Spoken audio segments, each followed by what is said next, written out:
Both musical groups were amazing. Thank you so much.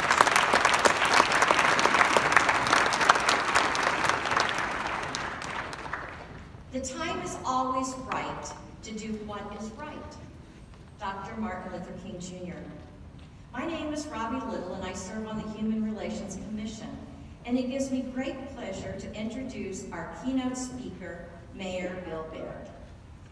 I first became acquainted with Bill Baird when he served on the Lee Summit School Board.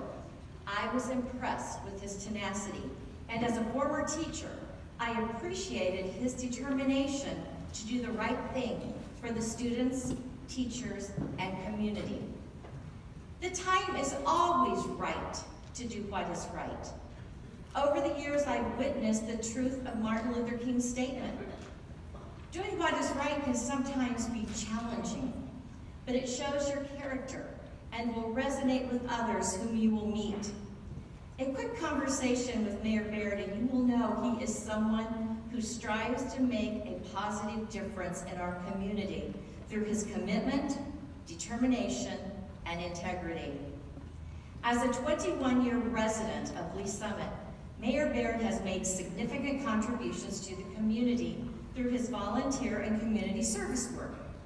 He served on the R7 Business Roundtable, the Lee Summit Education Foundation Board, and held an elected position on the Lee Summit R7 School Board from 2014 to 2017. He's active in a number of organizations, including Rotary, the Independence Chamber of Commerce, the Lee Summit Chamber of Commerce, where he served on their board of directors. Mayor Baird is passionate about Lee Summit. He leads with empathy, which is the capacity to place oneself in another's position. Not to judge others, but to seek to understand the differences and their needs. It is empathy that compels one to do what is right for the citizens of Lee Summit. I am honored and would be very grateful if you would help me welcome to the stage, ladies and gentlemen, Mayor Baird.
We have the MLK Community Choir here tonight. If you could go ahead and turn off the projector while they sing.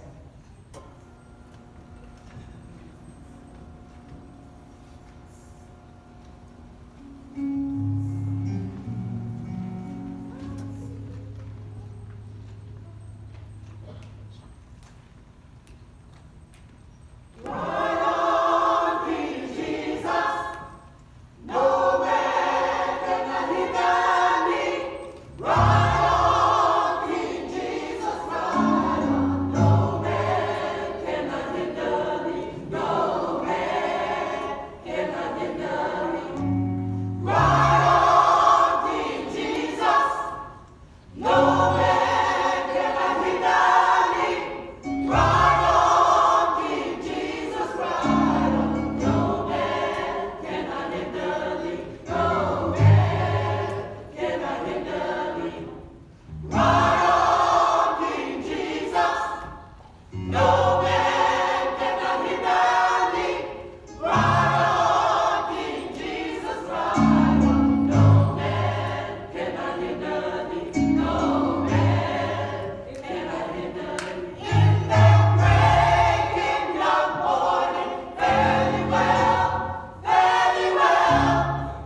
it took all the nervous out of me.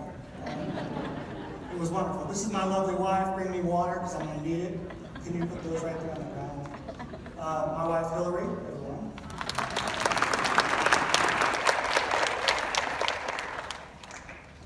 Boy,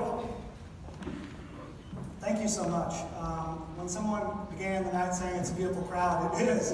It's actually gorgeous. You guys, there's colors, of your attire and everything, and it's quite the view.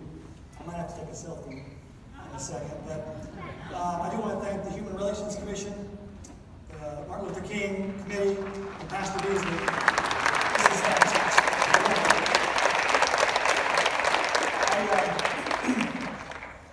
I'm kind of a pacer, so I'm not going to be standing behind the microphone, and I might move around a bit on it. I might even block the view of all this. But the fact is, excuse me, I got a few things to say tonight. But I first have to say, how about those Chiefs? It's been 49 years since the Chiefs won a Super Bowl. You know why I can always keep track? Because on January 11, 1970, the last time the Chiefs won the Super Bowl was the day I was born. I always know. So next year, maybe on my 50th, right? How about, let me see if this works. How about that guy, Patrick Mahomes? Patrick Mahomes, oh my goodness, might he be the savior that brings us that Super Bowl on the 50th anniversary? Whew. Did you know, though, that Patrick Mahomes is doing something far greater than taking us to AFC championship games and possibly to the Super Bowl next year? Patrick Mahomes is changing stereotypes. You see, The Undefeated had an article, and it was about Tony Dungy. You remember him? He's a Hall of Famer. Hall of Fame coach, player, announcer. And Tony Dungy he's out helping announcers become more aware of their biased language. You see, for a long time we've used biased language to perpetuate black and white quarterbacks. And, black quarterbacks are often described in terms of their natural ability and strength, while white quarterbacks are described through a prism of intelligence and effort. For example, he gives the example that Tom Brady is often called brilliant and cerebral, while players like this guy, Lamar Jackson, for the Baltimore Ravens, is called gifted and athletic. The guy on the far right there, John Harbaugh, he was in a meeting, he was being questioned by reporters, and he pushed back on him and he said, "I'm tired of the coded language." Because they kept asking if, about Lamar Jackson's style of play and was it sustainable, and he just said, "I'm tired of the coded language." Dungy agrees. In fact, he points out that announcers are really trying hard, and he's helping them, to make more efforts to be more careful. But what was really great in this article is he says, but then you got a guy like Patrick Mahomes. They don't know what to do or what to say about him. Yeah, he does everything that the basic quarterback can do, the standard quarterback, but then he's got this extra flair that nobody else has. They can't say he can't throw from the pocket because he does. And they can't say he doesn't read defenses and doesn't process the game because in his second year he's already the best. So they don't know what to say about him. It's not that announcers are intentionally using the language. Some announcers, like you guys know Chris Collinsworth, Troy Aikman in the middle, they're working hard. They admit we work hard to avoid using coded language. But Collinsworth adds, words are a big, big deal. As he tries to be analytical and critical, but also be aware of the stereotypical history. He said he became aware and sensitive to language and words because throughout his career, in college and the pros, he was considered or constantly called a possession receiver, even though he had great speed and was a deep threat. In other words, possession receiver became code for the fact that he's white. There were times in the past where language was not so coded. In fact, I'm quite familiar with those times. I grew up in a small town, about an hour south of here. There weren't many people of color in my community. My mother, who's here tonight, is the most non-judgmental and accepting person of all colors, cultures, ethnicities, and nations. In fact, her hobby to this day, she studies archaeology, physical and cultural anthropology, and paleontology. She passionately read the National Geographic. My mom kept every single one of those for decades. Wouldn't get rid of them. And encouraged me to study all the ways, and she watched documentaries and so on, but she encouraged me to study all the ways of humans in history and to embrace all the people in the world. I'm sorry, I need a drink. It's probably a good time for me to take a moment, because what I have to say next is hard. I'll never understand how someone like my mother ended up marrying an alcoholic that liked no person of any color, culture, or demographic other than his own. While my mother secretly taught me to tolerance of other cultures and descents, my father ridiculed and ostracized me for not hating blacks, Jews, Hispanics, LGBT, people with special needs, anyone he could stereotype. He used the most horrific language to describe others, and my silence angered him. I couldn't say what segment of people he despised most, but I know which one drove the biggest wedge between he and I. It was the hatred he showed towards my mother and other women. It was more than I could take. What I do understand is why my mother stayed with him for so many years. Fear. Fear of what he would do. Fear of how it would affect my brothers and I. And fear of things unspeakable. All of my vacations growing up went to historic Civil War sites, where he paid homage to the Confederacy and the generals of the South. But by age 12, and by the way, here's my mom. Oh, no, that's not her. Go back. There she is. Isn't she beautiful? And my brothers. Yeah. Matt's the little one, or about, what is he? He's 5 there. And then Patrick, my youngest brother. I was about 12 right there. And by age 12, I began pushing back. I studied the Civil War. I was there. I was at all these places, but then I did my own research, and I earned my dad's ire by siding with the North, or Union, on the car trips. At age 14, I squared up to him for the first time, in spite of his threats. At age 15, I befriended one of the only black students in my class, and we remained best friends throughout high school. I would drive my friend all around this small town, to practice, to school, the movies, anywhere he wanted to go. My father was furious and called me names that would sicken you if I spoke them here. My father's abuse of alcohol sent him down a very dark path at times. I helped my mom raise my brothers, and I grew up fast. The battles with my father were constant, though. I became driven, intense, and fearless at a young age, which carried right over into sports. And I received 2 scholarships, that is, to play 2 sports in college, football and baseball at Missouri State University. My mother found the strength to divorce my dad when I graduated high school. The divorce brought out the worst of my dad. But we were free from the daily abuse.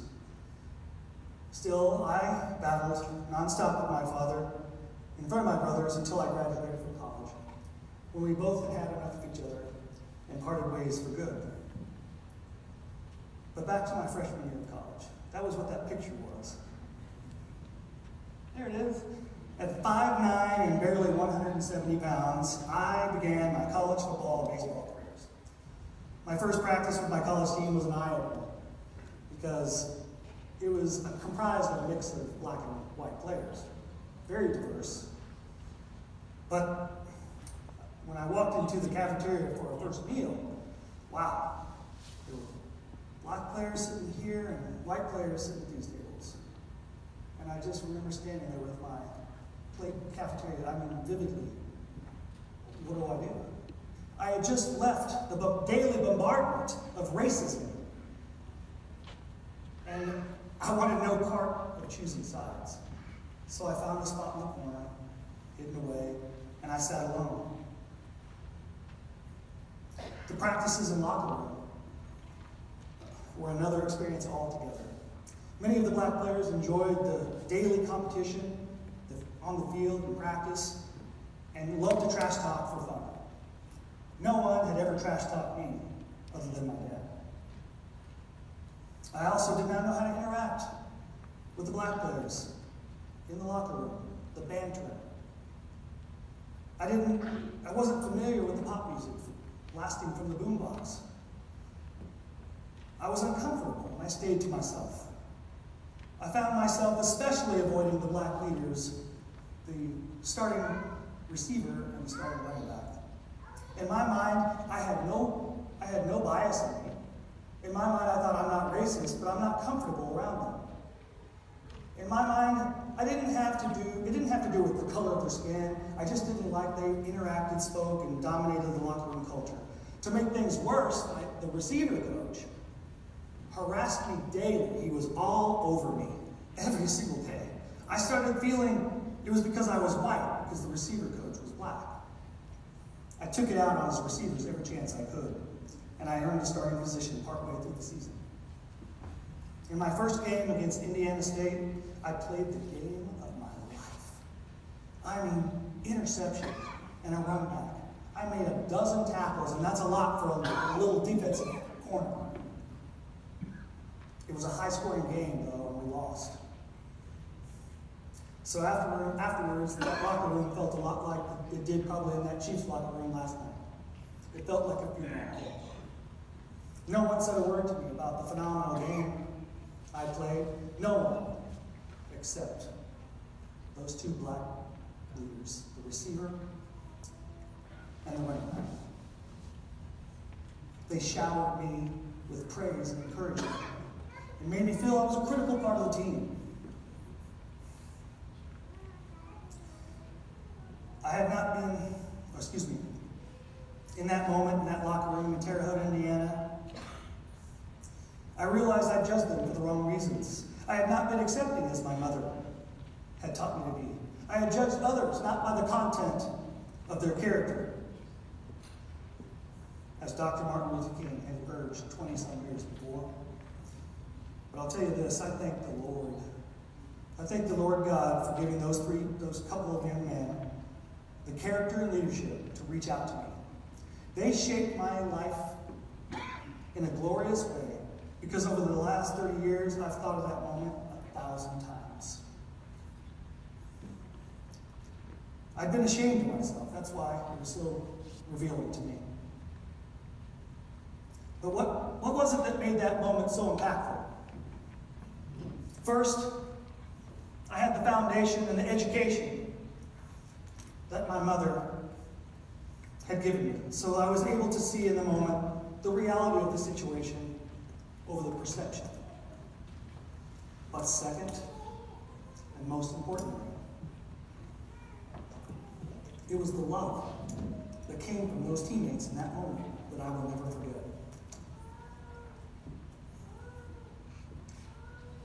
Pastor Beasley said earlier, he said, darkness, this is what Dr. Martin Luther King taught, darkness cannot drive out darkness, only light can do that.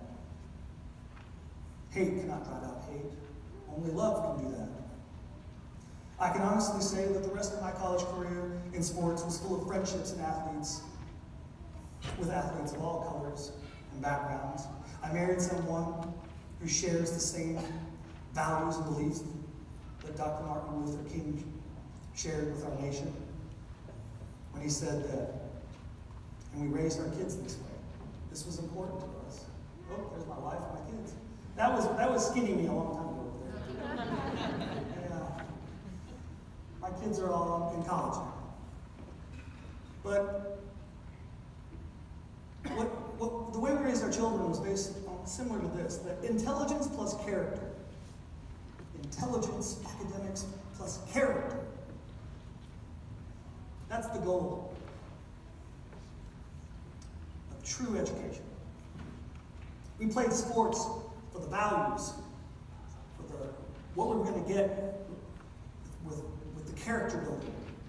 We weren't worried about, neither one of my kids play in college. Both of them could have had scholarships and played. That wasn't the priority. The priority was character building. Sorry, lost my spot. Later in life, I recruited agents to my company, my real estate company, of every background, race, or demographic possible. As a school board member, I constantly lobbied for the hiring of more teachers of color and backgrounds to help us with our diverse student population.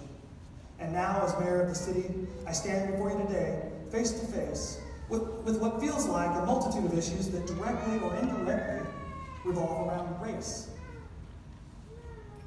As I reflect on it today, I see similar circumstances to what I experienced happening all around us.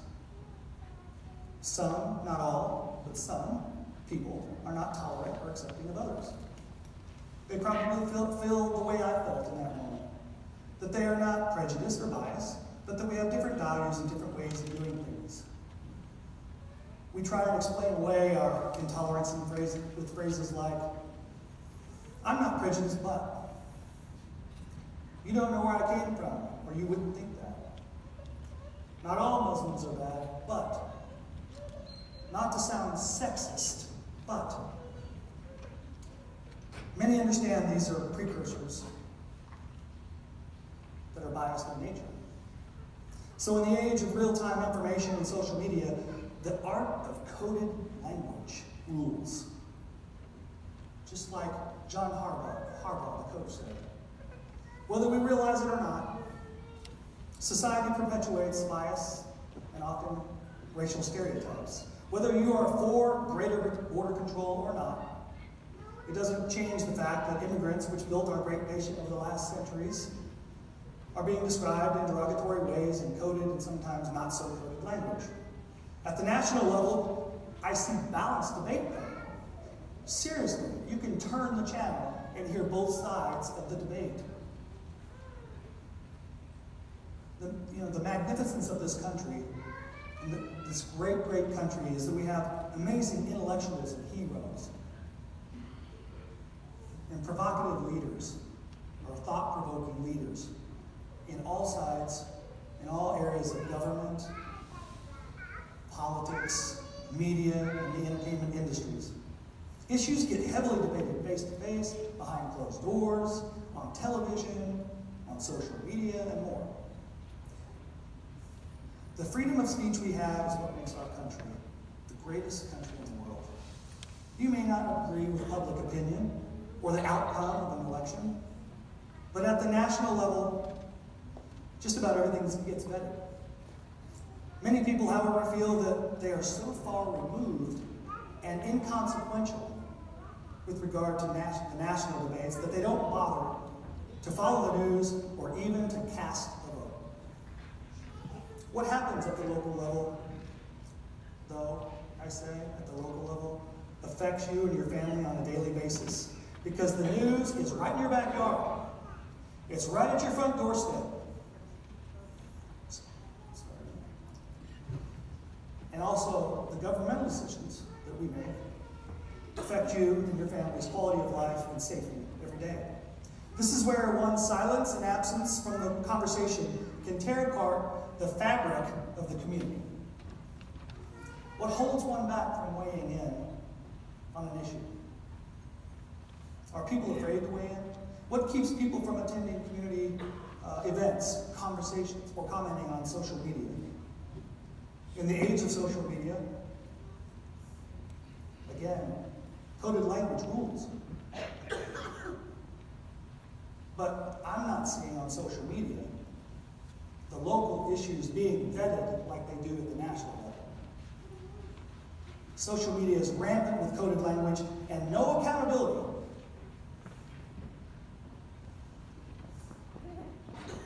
And just like Chris Collinsworth said, words are a big, big deal.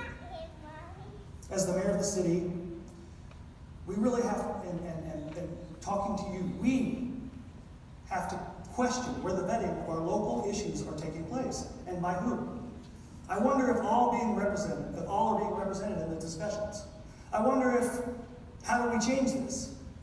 When citizens say they don't want housing that brings those kind of people, who is the people, or what are the people talking or referring to? Are they referring to the firefighter, teacher, and nurse making $40,000 a year? If they are not talking about the firefighter, teacher, and nurse, then what people are they referring to? Would someone give me a decoder so that I know what's going on?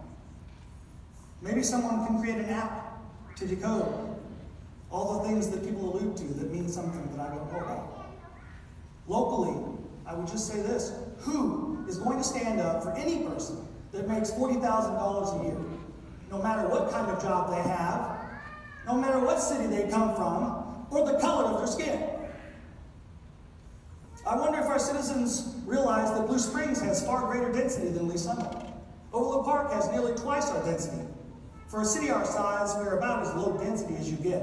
Living closer to your neighbor is not a bad thing. The good and bad we face in this world has little to do with proximity or income. They have to do with the community and the culture. Locally, before I move on to the next local issue, if you have another drink, my apologies. It's not so easy when you're talking about topics like this. Locally, our citizens have been in great debate about our schools over the last year and more. Some are upset about the focus of the schools on equity, access, and the achievement gap. Some consider these coded words for focusing on black students and lower income students to the detriment of other students of all colors and needs. Coded language in the other way, and reverse language, they're saying. Some are upset that the superintendent wants to talk about equity all the blasted time. Nothing infuriated many people more than when the district was considering bringing in a speaker that had written books and done trainings regarding white privilege. Heaven forbid we talk about white privilege, or black privilege, or male privilege, or nationality privilege. With all the talk right now that's going on about keeping those people out of our city, sounds like we may have an income privilege issue in this summit. What about being born here privilege? Is that off limits too, as far as talking about it? Because I'll tell you this, I thought that every single day during my election. What's it take to be considered a true community member? 21 years, everything I've got, raising a family, volunteering, raising money for our schools, being on the school board and sacrificing more than most people would ever imagine. This community has never talked so much about race, equity, and income more than it has in the last year. And that's a good thing. Or is it? I say that because I was visiting with a friend, a black friend of mine, who's lived here for well over a decade. And he said to me, this was just a couple weeks ago, he didn't want to come across as an angry black man. I praise him for being aware of his words, tone, and how he comes off to others. But if a black man says the same thing that a white man does and is labeled an angry black man, what does that really mean? I mean, I don't worry about coming across as an angry white man. In fact, I'll be honest, I do want to be known for being fearless and for being relentless in pursuit of righteousness and goodness. Is this part of the rules? Are there different rules for the way white, black, Hispanic, Asian, Middle Eastern men and women can act in the United States of America? In the state of Missouri? In the city of Lee Summit? I tell you this, who makes up these rules? Because I want in on the conversation and the legislation. I want a seat at the table. Do you? When people are passionate about their beliefs, they take action. They organize. They unite with others with the same cause or similar causes. This is how progress is made. This is how things get done. I question how productive these community conversations have been, though, because I have not seen collaboration. I say that because I see all these people over here on this side talking to only each other, and I see all the people over here on this side only talking to each other. What good does that do us unless these two groups come to the middle in some type of community conversation? It doesn't do us any good.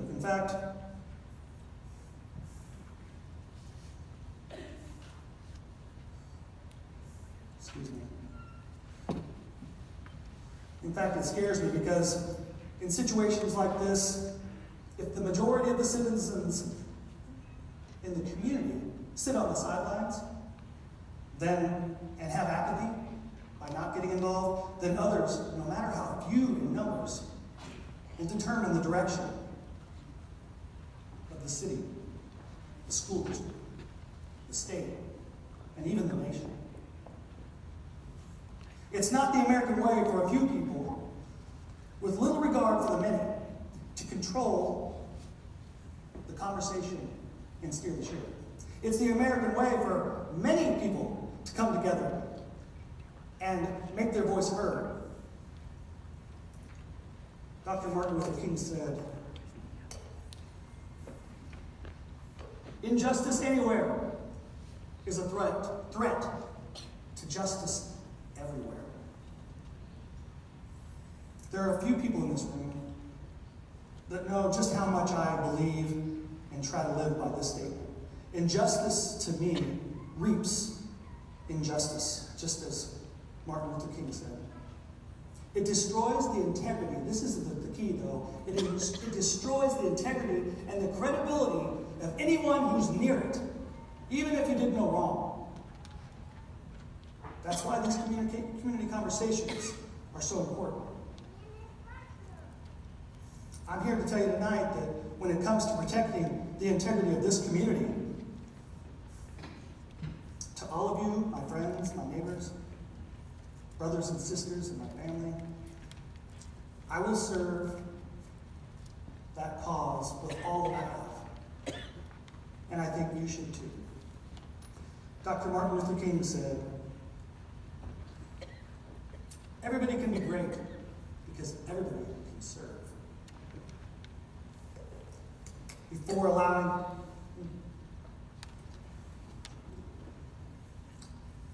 allowing disparaging remarks, coded or not coded, to go any further, the silent majority needs to be accounted for and take their seat at the table. Sometimes all it takes is a show of hands. I have a dream, Dr. Martin Luther King's speech. He said, no,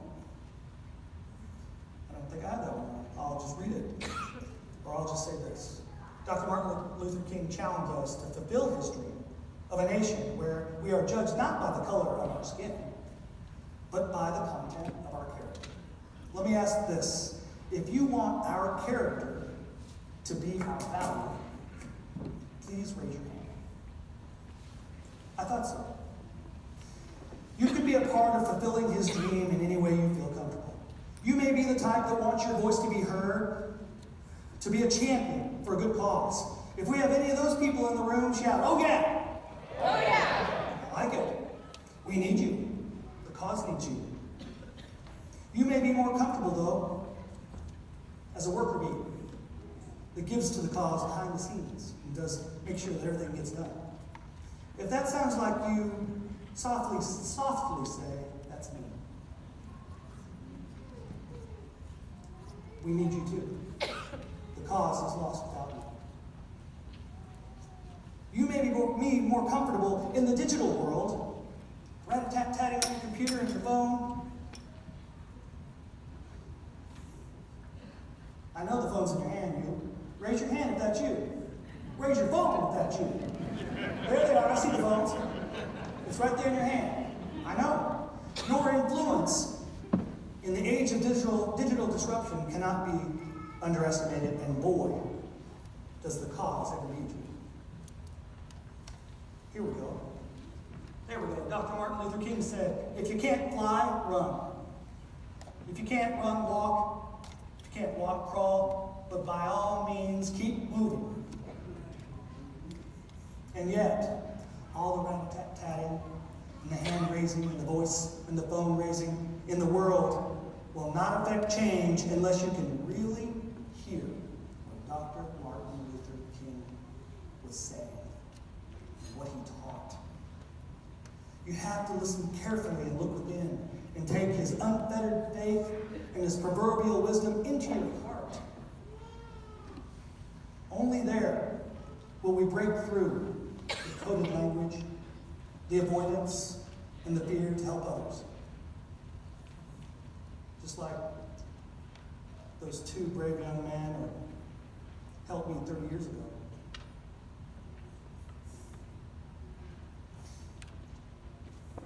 Sorry. Hold on, please.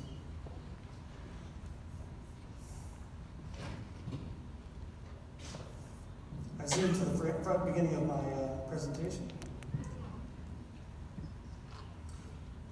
Okay, here we go. So those two young men, they showed me love. That's what it was.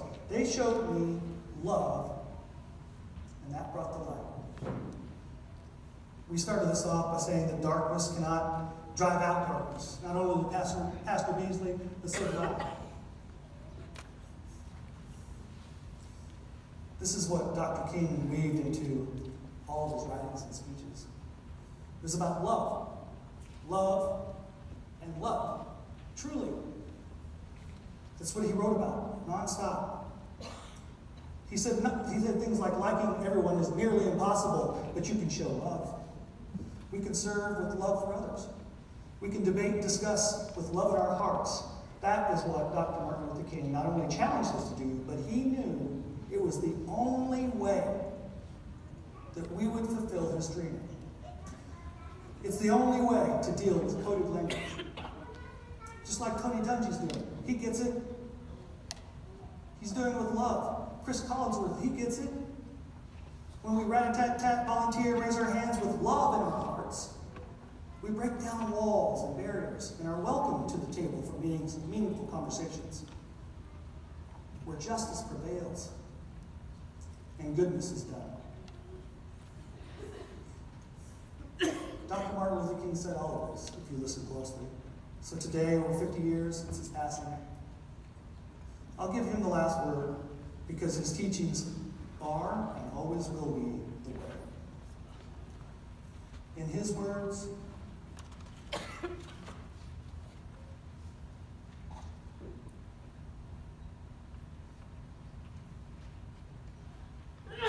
know what? I don't have it, but I'm going to read it to you because I have his words right here. No violence, no. Violence is not the answer. Hate is not the way. Bitterness is not the way. We must stand up with love in our hearts, with a lack of bitterness, and yet a determination to protest courageously for justice and freedom in this land. That's my speech. Thank you all so much.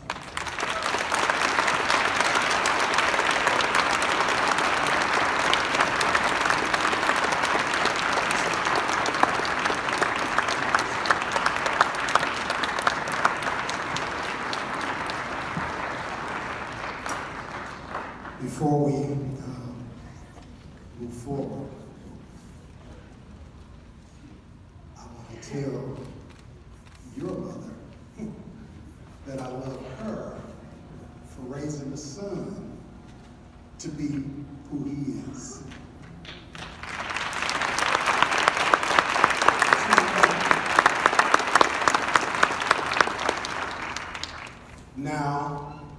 Mayor, I'm honored I'm honored. to serve Lisa. I'm honored to work with you. If you don't mind, I'm going to hug you. I'm a hugger. I didn't sound like it tonight. I probably sounded like an angry white man, but I'm a hugger and a lover. So I was looking at you.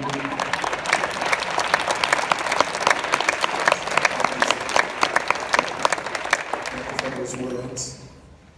So as we prepare to close, I want to give some special recognition to some folk before we leave here. We want to first, I want to thank the City of Lee Summit Mayor's Office, Creative Services, the Lee Summit Police Department Honor Guards, Officer Nathan Cantrell, thank you.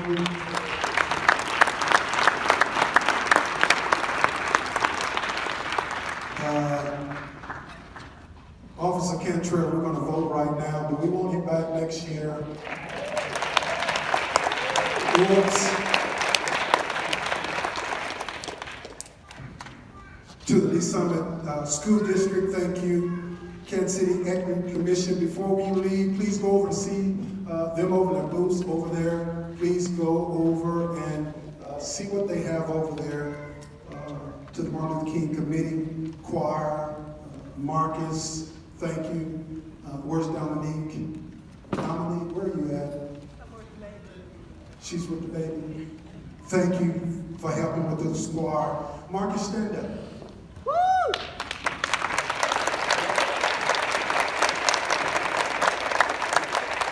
Now on the program, it said community choir. So, you're looking for other community members for the community choir. Let me get the audience in on this. He's looking for other community members for oh, sound like you got some members there. All right, so if you want to be part of this community choir, please see Marcus after. We want to thank the John Knox Village event staff, the volunteers. Pastor Snow, thank you. Pastor Edwards, thank you. To the Martin Luther King Planning Committee that has helped me so graciously with this event this year. Melanie Kane, thank you. David, thank you. His wife, thank you. Jenny Chappelle, where is she at? Thank you in the back. Dr. Jennifer Gephardt, thank you. Where are you? She's in the back. To all the Human Relations Commissions, planning committees, if you're part of the Human Relations Committee, please stand. We thank you.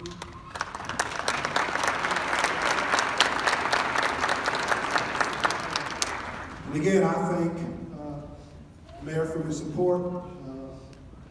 To all the committees that have been working with me so graciously on this event, I am honored and proud to be a part of this. This year, we are honoring a leader in our community. It is the Martin Luther King Leadership Award. And it reads, for his leadership and passion to direct all people to become better at whatever level they serve. 2019 Martin Luther King Leadership Award. It says, leadership is lifting a person's vision to high heights, the raising of a person's performance to a higher standard, the building of personality beyond its normal limitations. We want to award this year's MLK winner, our own Chief Travis Forbes.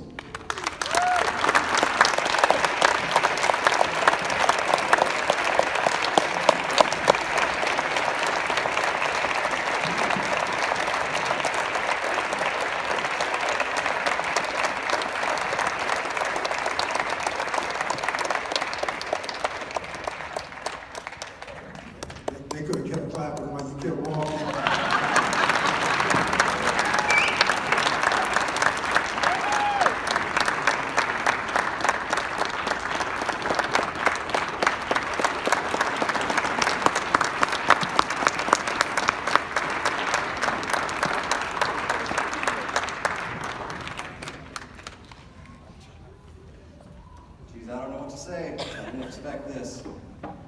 You know, Dr. King, I actually went to Washington, D.C. a couple summers ago with my family.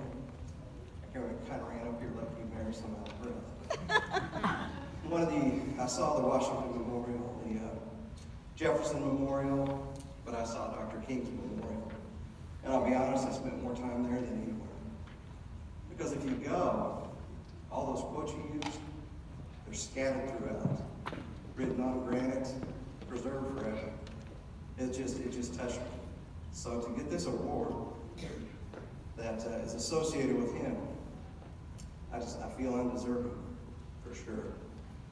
I just thank you, thank the citizens of Lee Summit, everybody who puts this on. This is just terrific. So I can't thank you enough. Thank you.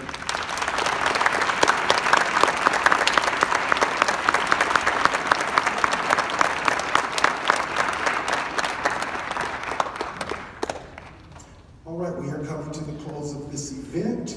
So what we're going to do is, Pastor Jake Edwards, he's going to come and do our closing prayer. And as he comes, Marcus, they're going to come up and sing, lift every voice and sing. You have it in your program. If you have the program, you have the words in your program. Everybody have this. If you have this, raise it up in there for me. Let me see if you got it.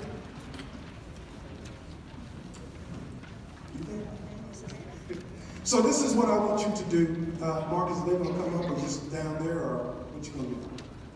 All right, tell them, come on up, come on up here.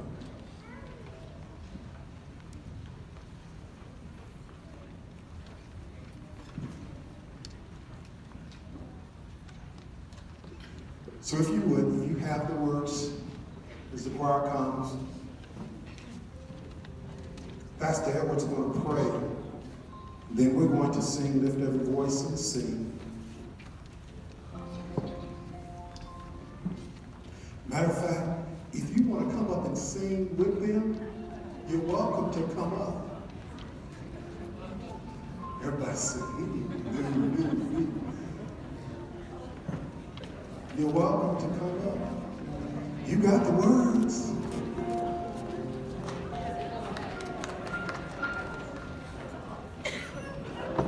You got the words. Come on up. Come on up. This is part of the community coming together when we can come together and sing together. Come on up. Come on up. Come on up.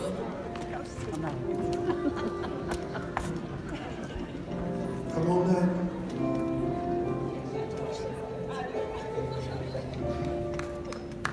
It's about community.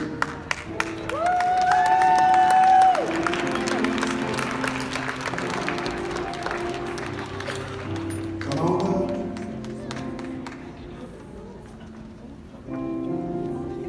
Woo, look at this choir. Amazing.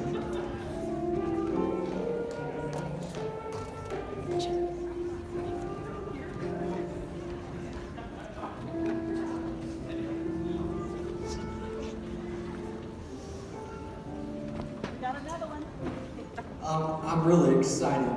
I get to share the stage with one of my favorite guys of the whole evening. This little guy right here.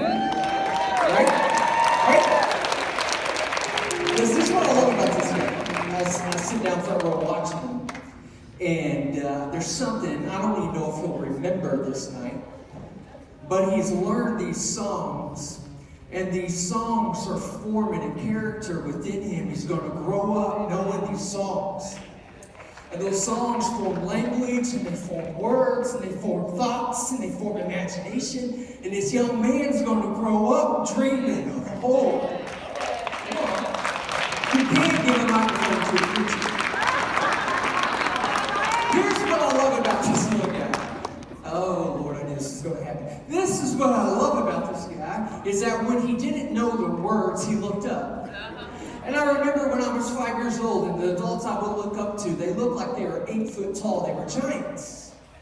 But when I grew older, they're not as big as I thought they were. But this young man, he looked up to the giants of his choir, looking for an example, some words, something, show me the way. And he looked up.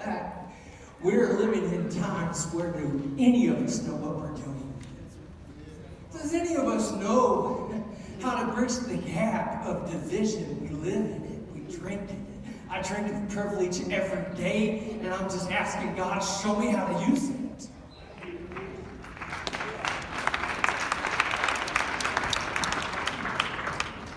I'm praying with God's, I'm a pastor, so I'm praying for God's wisdom, that we look up into the right places, to the giants that have gone before us, for words and for language and for actions, words of hope and love and equality and care and compassion.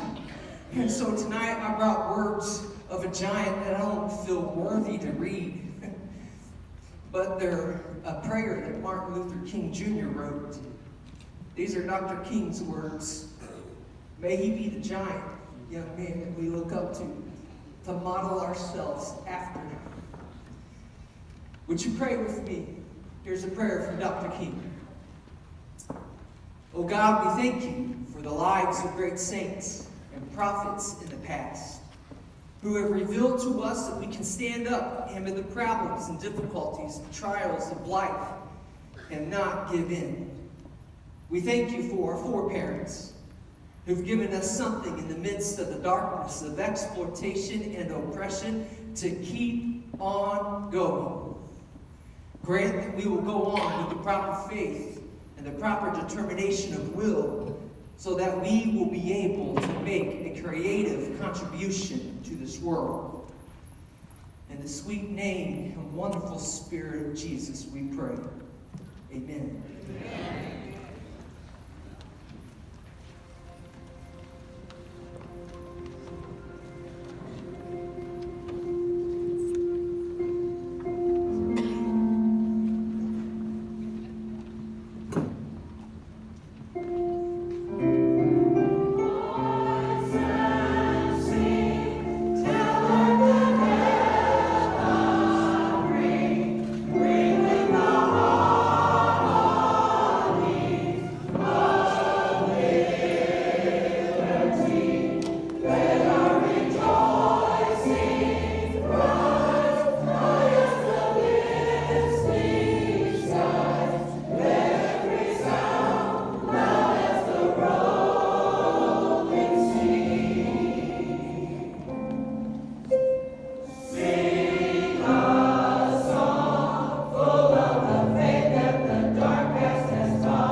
with the wine of the world, we forget thee. Shallow beneath thy hand, may we forever stand, true to our God, true to our native